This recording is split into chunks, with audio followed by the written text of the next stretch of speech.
Abdumurod Tilovov aynan adabiyotshunos, olim, ustoz, ijodkorimiz. Bugun askiya san'at haqida bir miriqib gaplashamiz, ma'lumotlarga ega bo'lamiz. Assalomu alaykum domla, xush kelibsiz. Assalomu alaykum. To'y xayrli bo'lsin. Sizlarga ham rahmat. Yaqinlar, oila a'zolari tomosha qilishyapti. Marhamat, salomlashib olishingiz mumkin. Assalomu alaykum barcha yurtdoshlarimizga bugungi kun xayrli bo'lsin. Men hozir boshlovchimiz aytdilar, men bugun shu yaxshi kayfiyat bilan boshlayman kunimni dedilar. Bu yaxshi gap. Chunki bir ulug'lardan nima borki, shu bugun har qanday sharoitda bu kunim hamma kunimda eng yaxshi bo'ladi. Quvonchli, yaxshi kunlarga kun bo'ladi deb niyat qilsa, kun shunaqa bo'ladi degan bir yaxshi ma'nodagi niyatlar bor ekan. Haqiqatda psixologlarning affirmatsiyasida o'zimizga o'zimiz mana shunday buyruqlarni bersak, albatta o'sha fikrlar moddiylashadi deyshadi-yu. Yaxshi kayfiyat esa har doim kerakli bo'lgan narsa, to'g'rimi domla? Albatta, xuddi shunday. Bu askiya deymiz-ku, askiyaning tarixidan boxabarmizmi? Qanchalik bilamiz? Agar sizga ham qiziq bo'lsa, hozir tomosha qiling va diqqat qiling. O'zi askiyaning tarixi, kelib chiqishi haqida biroz gapirib bering. Inson bir ulug' zotlardan bittasi aytadiki, vujudlar charchagani kabi insonning ko'ngli, qalbi ham charchaydi. Shuning uchun ora-sira ko'ngillaringizni ham xushnud qilib turinglar, yaxshi gaplar bilan, ezgu so'zlar bilan degan bir muborak nima bor. Shu ma'noda inson bu yaxshi ma'nodagi tashvish dunyoda ora-sira biroz o'sha kulgiga moyil, hazil mutoyibaga moyil holatlarni, so'zlarni aytishga ham moyil bo'ladi va tarixga nazar tashlasak, haqiqatdan ham shohlar zamonida ham har xil holatlarda kulgiga moyil, ayniqsa askiyaning muhim jihati bo'lgan hozir javoblikka doir ibratli voqealarni ko'ramiz. Xusravshoh haqida eshitganmiz. U kishining ayollari shirin bo'ladi. Xusravshoh baliqni yaxshi ko'rar ekanlar, taom sifatida. Bir kun bir baliqchi chiroyli nihoyatda bir baliqni olib keladi. Agar noshta qilmagan bo'lsa uzr so'rayman. U baliqni ham endi shunaqa olib keladiki, juda har xil bir nihoyatda go'zal bo'ladi. Kirishi bilan saroyda hali gupillab hidi ifora uriladi. Shunda xursand bo'lib Xusravshoh 4000 dirham beringlar deydi. Keyin olib chiqib ketayotgan paytda rahmat deb nima qilsa, ayollar aytadiki, shirin shohanshoh noto'g'ri qildingizlar, shu nega desa, bittagina baliqqa 4000 dirham berdingiz. Endi yaqinlaringizga ham 4000 agar ehson qiladigan bo'lsangiz, bir baliqchaga beradigan ehsonni bizga berdi deb nazar pisand qilmaydi. Lekin to'g'ri aytding, lekin men shoh sifatida qaytarib ola olmayman desa, menda bitta fikr bor deydi.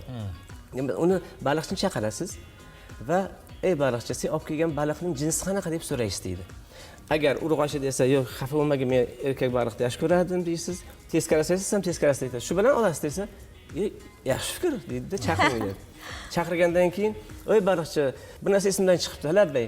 Shu olib kelgan baliqning qanaqa jinsi edi?" desa, baliqchiga qarang. Alloh taolo shohimizning davlatlarga davlat qo'shsin. Bir qoshiq qonimdan keching.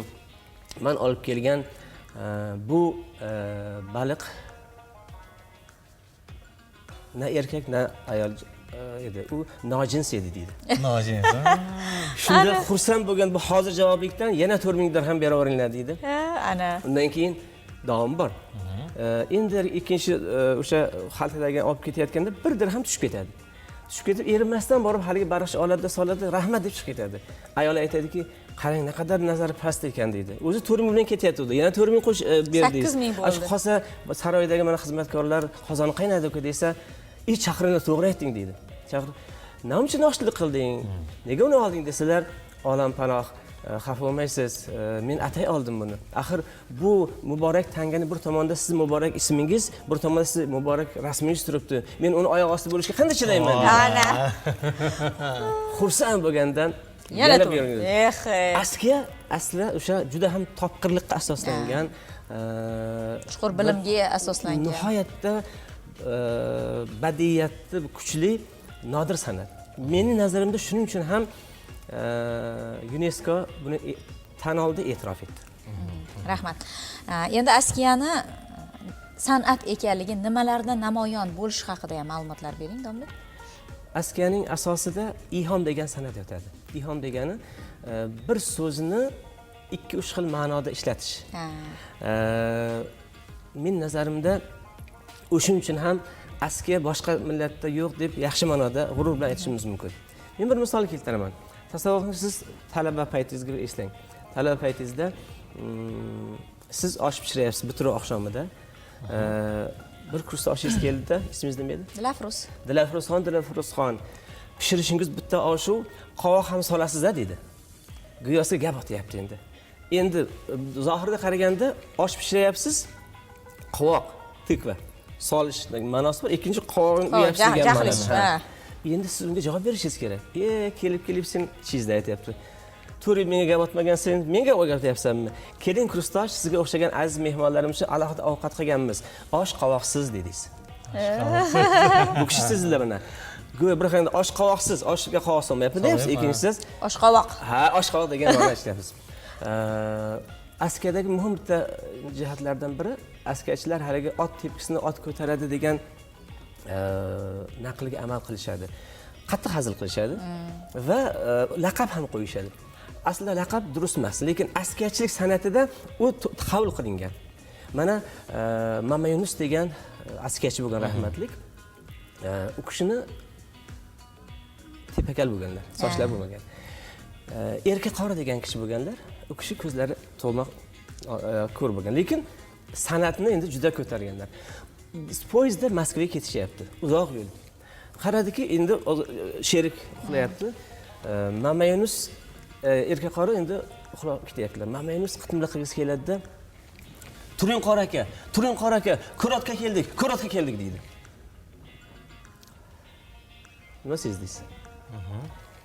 U kishini ko'zi ko'rmaydi. Mama Yunus "Turing ko'rotga, ko'r ot" demoqchi o'zi aslida. Uning laqabi bilan askar qilmoqchi. Endi uxlagan kishi birdaniga nima qilsa g'alati bo'ladi. Endi javob bo'lishi shart endi. Erinmasdan erka qora o'rnidan turadilar-da, bunday poyezdni nimasini ochib bunday qilib "Hovliqmay o'ling, Mama Yunus, sho'r tepayu" deydilar. Ko'ryapsizmi?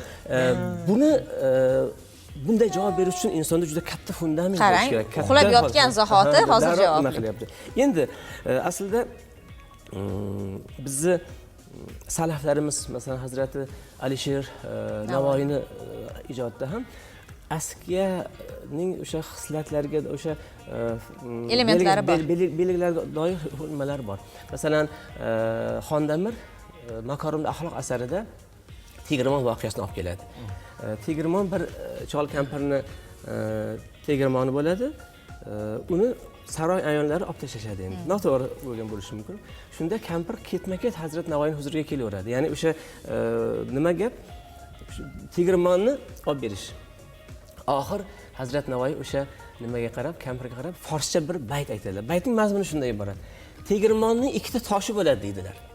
Agar ikkita toshi barobar aylansa, un chiqmaydi deydilar. Agar bitta tosh bir joyda turib, ikkinchisi aylansagina un chiqadi deydilar. Bir boqishda oddiy gapga o'xshayapti. Aslida bu yerda Hazrat Navoiy sen ayol boshing bilan bu ishlar bilan nimaga ovora bo'lyapsan? U qanday erki seni ayol boshini bu yoqqa jo'natyapti. Uyalmaydimi deb u kishi nima eslatyaptilar. Xo'p, endi askiya haqida gapirganda men nazarimda shu askiyaning o'sha boshqa bir san'at turlari bilan, maqollari bilan yoki latifa janrlari bilan munosabatni aytishimiz kerak. Mana men qo'limda Rasul Muhammadiy degan muhtaram olimimizning 70-yilda chiqqan mana Askiya degan kitoblari. Shunda ustoz askiyachilarimizdan maqollar payroviga doir bir parcha keltiriladi. Mushtumog'a xalqimizning og'zaki ijodi juda boy va sermazmun. Bugungi askiyani xalq ijodi bo'yicha maqollar payrovidan qilsak deyapti. Mana demak askiyadagi askiyani san'at ekanini tasdiqlovchi payrov tushunchasi bor. Juda so'z askiya so'z san'ati so'zning ko'rki maqolda. Boshlandi qarang. So'zning ko'rki maqolda. Askiyachi aytayapti. Maqol orqali ayrim kishilarning basharasini oyna qilib kabi ko'rsatib boramiz. Shuning uchun kimning basharasi qiyshiq bo'lsa, oynadan o'pkalansin. Maqollarda kishilarning ismlari ko'rsatilmasa ham shaxsi umumlashgan bo'ladi. Har kim o'zi uchun tegishli xulosa chiqarib olaveradi. Qizim senga aytaman, kelinim sen eshit. Tog'a, doim idorada o'tiravermay, tez-tez paxta dalillarga ham chiqib tursangiz, betga aytganning zahri yo'q. Javob berib, to'g'ri, do'st achitib gapiradi, dushman kuldirib. Rasmi. Maqollar haqida qancha bilimda hozir shu yerda bu 2 betdan oshiq va uzilish yo'q. Demak, askiyachi xalq maqollaridan, xalq iboralaridan ham juda ham unumli foydalanadigan bo'lish kerak. Men shu o'rinda agar ruxsat bersangiz, haligi xalqimiz, tilimiz boyida, askiyachi tilni juda ham nozik jihatlarini bilish kerak. Xonda yana bir nimaga olib keladiki,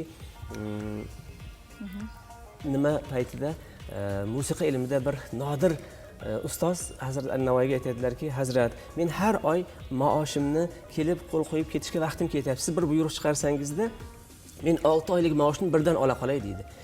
Mavlona ustoz, odamning 6 oy emas, 6 kuniga hali kafolat yo'q. Bunday iltimos qanday qilasiz desizlar? U ham usta ekanda, askiyaga moyil ekan.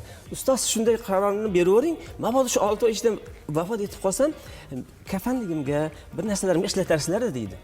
Shunda Hazrat Navoiy, ustoz, bu o'ligi ham bir balo, tirigi ham bir balo deganlar o'zlari ekanlarda, deya gapni aytadilar. Salomat bo'ling. O'zi ochig'i muhtaram muxlislar, bu kabi ma'lumotlarni ijtimoiy tarmoqlardan topishim mumkinmi deyishingiz mumkin? Yo'q. Faqatgina mahalla tongida eng sara ma'lumotlarni taqdim etishga harakat qildik. Avvalo tashrif uchun, ulashilgan kayfiyat uchun, ma'lumotlar uchun minnatdorlik bildiramiz, domla.